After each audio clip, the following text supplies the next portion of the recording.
Here's the truth about the eel on your plate. We've been eating them for millennia, yet no one has ever actually seen how they reproduce. It's not for a lack of trying. Top scientists worldwide have poured billions into research. Billions of dollars. Sending out fleet after fleet, only to return empty-handed. Even more bizarre is that if you dissect an eel and search its entire body, you won't find a single reproductive organ. No testicles, no ovaries, not a single trace of reproduction. They just live, eat, and grow. Like a car with no engine that has somehow been running for tens of millions of years, traveling across the entire globe. This mystery is older than you'd think. Over 2,000 years ago, the ancient Greek philosopher Aristotle studied eels. One of the greatest minds in Western philosophy dedicated his life to it, only to conclude that eels spontaneously generated from mud. You heard that right, made of mud. And this theory was accepted by the entire Western world for nearly 2 millennia. It wasn't because everyone blindly believed it, but because absolutely no one could disprove it. Until 1876, in the Italian port city of Trieste, a 19-year-old young man emerged, determined to personally end this absurd theory. You definitely know this guy. His name was Sigmund Freud.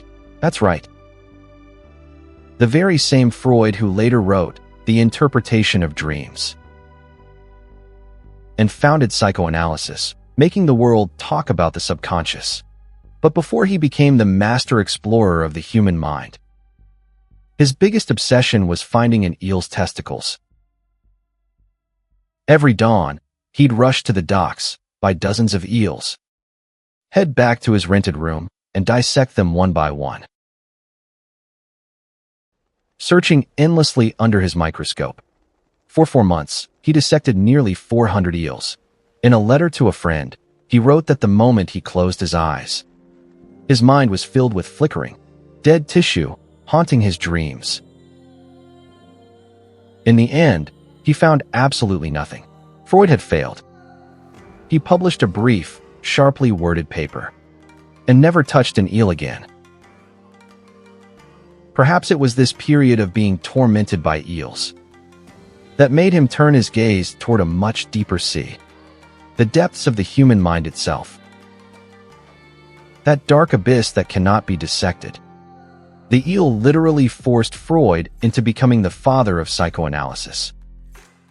Fast forward to the late 19th century, scientists in the Mediterranean fished up a creature they had never seen before. Completely transparent, like a flattened willow leaf, floating in the water with only a tiny head exposed. Everyone thought they discovered a new species, naming it Leptocephalus, even classifying it into an entirely new family of fish. And just like that, countless scientists worldwide studied it for nearly a century. Yet no one realized that this was, in fact, a baby eel. Until 1896, a French zoologist kept a Leptocephalus in a laboratory water tank. Months later, he watched in utter disbelief as it slowly transformed into an eel. Through a radical metamorphosis, the eel disguised itself as another species, fooling the entire scientific community for 100 years. Then came a new mystery. Where exactly were these transparent little guys hatching from? In 1904, Danish scientist Johannes Schmidt decided to go out to sea and find the answer himself. He sailed across the Atlantic, casting nets to catch eel larvae. Gradually, he noticed a pattern. The further west he went in the Atlantic, the smaller the leptocephali he caught became. Smaller size meant closer to their birthplace. So, he chased the ever-shrinking larvae, drifting across the Atlantic for a full 19 years. What does 19 years mean? A human lifetime is just 3 or 4 19-year spans. Finally, he compiled all the data into a map. The center of these concentric circles pointed to a mysterious area, the Sargasso Sea. This is the only sea on Earth entirely surrounded by ocean currents. A sea within a sea, with no coastlines. Perpetually covered in brown algae, its surface is calm. Yet it is bottomless, like a forgotten forbidden zone in the middle of the Atlantic. Schmidt announced that all European eels are born here. The entire biological community was shocked, because this meant that the parents of that ordinary piece of eel on your plate had crossed nearly 6,000 kilometers of the Atlantic just to reach their breeding ground. But the truly bizarre part was only just beginning. While living in rivers, the eel's body is a yellowish brown. They can chill in freshwater for decades, showing absolutely zero interest in reproduction, like a hardcore celibate.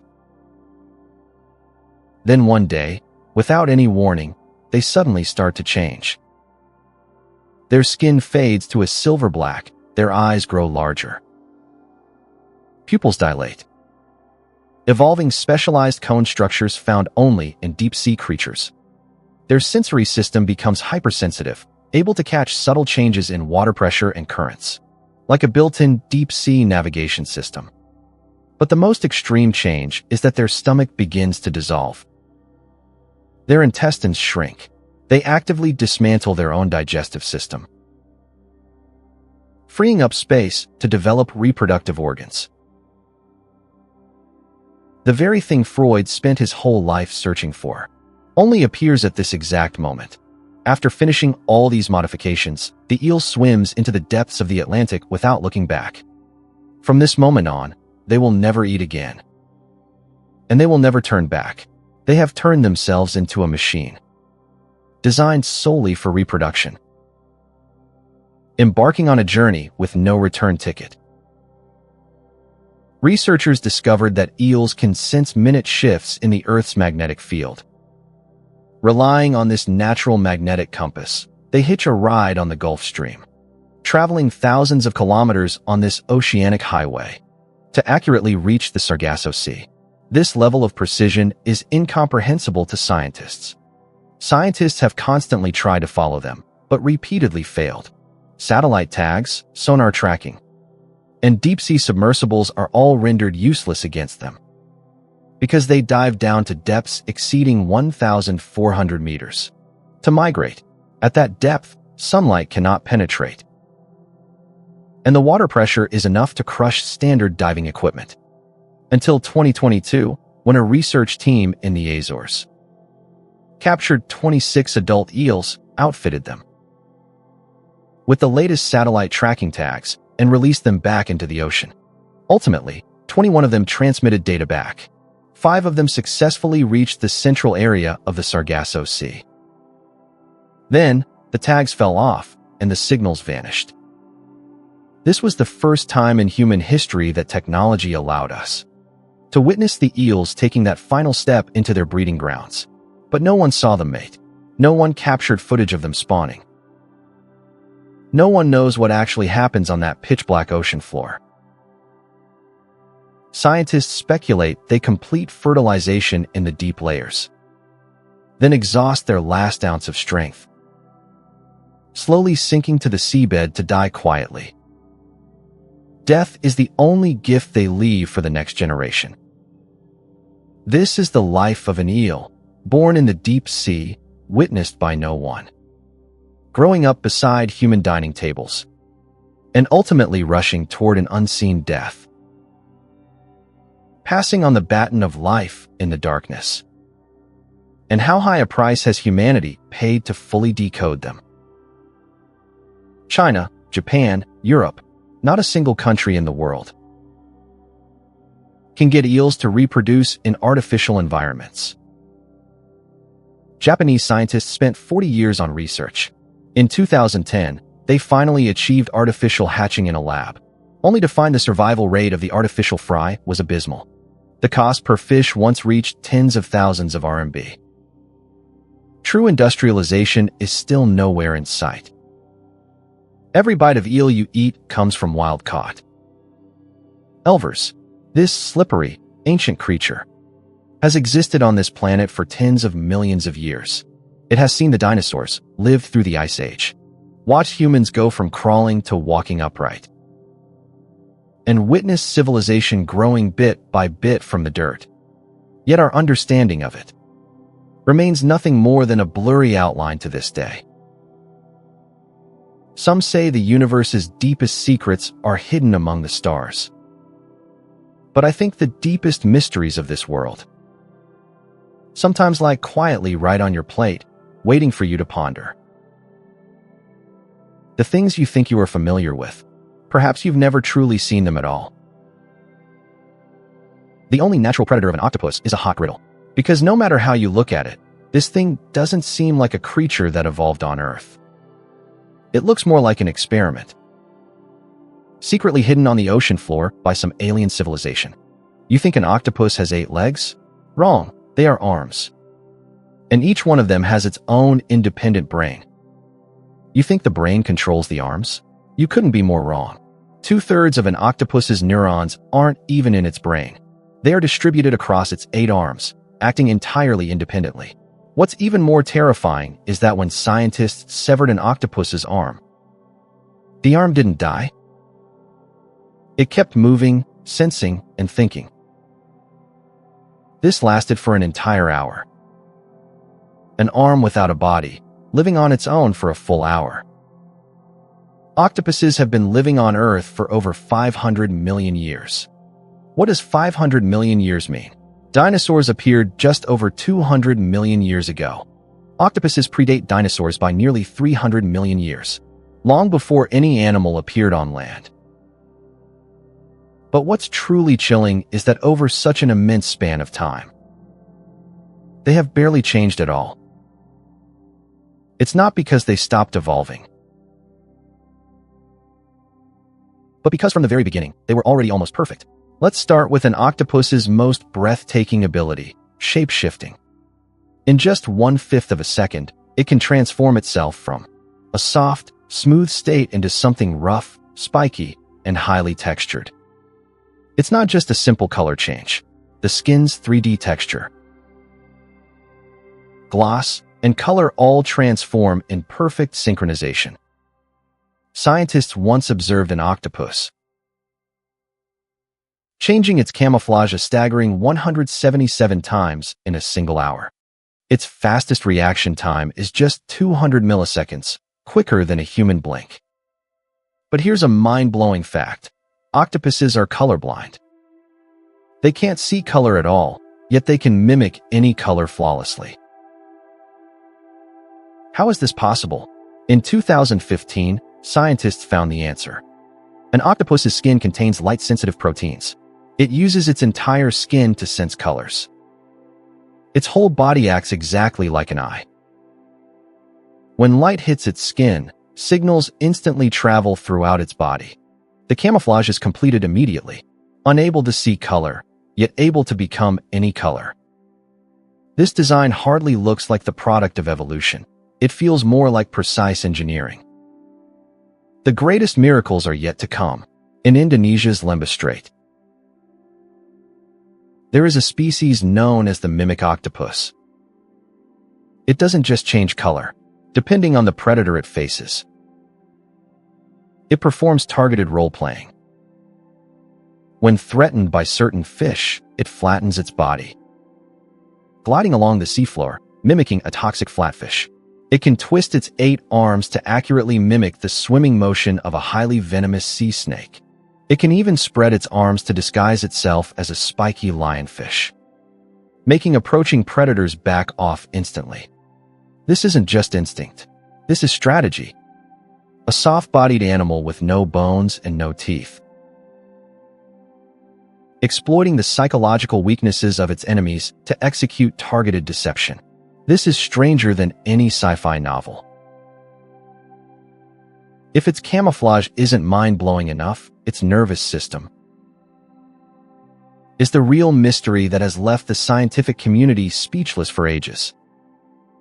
An octopus has roughly 500 million neurons, about the same number as a dog. But for humans and dogs, almost all neurons are centralized in the brain. An octopus is different. Only 1/3 of its neurons are in its brain. The remaining 2/3 are scattered across its 8 arms. Each arm effectively has its own mini-brain. What does this mean? It means that while the octopus's main brain is thinking about one thing, its arms can simultaneously be making completely different decisions. No need for permission, no central commands required. The brain is the strategic headquarters, while the arms are frontline special forces acting autonomously, fighting independently yet highly coordinated. Scientists conducted a horrifying experiment. They severed one of an octopus's arms. Even after being detached from the body, this arm could still sense touch. It would still contract instinctively. It would still actively reach towards food. This state continued for a full hour. No brain, no heart, completely disconnected. Yet it was still thinking and conscious. And where is an octopus's brain located? The answer is even more bizarre. Next to its esophagus, its brain is shaped like a donut, wrapping right around its throat. This means that every time it swallows, food has to pass straight through the hole in the center of its brain. If it greedily swallows prey that is too large, it could suffer immediate brain damage. This anatomical structure is utterly unique among all known creatures on Earth. Octopuses have 3 hearts and bleed blue blood. Not out of nobility, but because the oxygen carrier in their blood is not iron, but copper. Copper-based hemocyanin is much more efficient than iron-based hemoglobin in the cold, low-oxygen depths of the ocean. This allows them to freely roam the extreme depths, where other creatures simply cannot survive. Of their 3 hearts, one is responsible for pumping blood to the entire body. The other 2 pump blood exclusively to their gills. But while nature gifted them this sophisticated gear, it also sneakily threw in the most absurd flaw. When an octopus uses jet propulsion to swim fast, its main systemic heart temporarily stops beating. A creature with 3 hearts experiences cardiac arrest while swimming. So, an octopus prefers to walk. They only swim when absolutely necessary. Nature's dark humor at its finest. Octopuses also know how to play. Scientists placed a floating empty pill bottle in an aquarium. An octopus squirted water at it, and the bottle floated right back. It squirted again, the bottle drifted back again, creating a continuous loop. It repeated this exactly 21 times. This wasn't foraging. It wasn't escaping. It had nothing to do with survival instincts. It was purely just playing. And the coconut octopus is even wilder. It will gather scattered coconut shells from the seafloor, carrying them piece by piece for dozens of meters. Then, it pieces them together into a mobile fortress it can crawl into, ready to be deployed the moment danger approaches. This is one of the closest animal behaviors to human tool use that scientists have ever recorded. A soft-bodied creature doing something that only humans, chimpanzees, and a select few crow species are known to do. An octopus's lifespan is typically just 1 to 3 years. 500 million years of evolution traded for a fleeting life of just a few hundred days. Some call the octopus a lonely genius. I prefer to think of them as nature's most solitary experiment, a form of intelligence that has never been replicated by any other life, and perhaps never will be. Burning brightly alone in the pitch-black abyss, then burning out in solitude, leaving everything behind for the next generation to start anew. When we look up at the stars, exhaustively searching for traces of alien civilizations, maybe we never considered that the answer has long been hiding in Earth's own deep seas. With its fleeting life, the octopus teaches us one profound thing. Intelligence has never just come in one shape. And we humans have only just begun to truly understand this planet.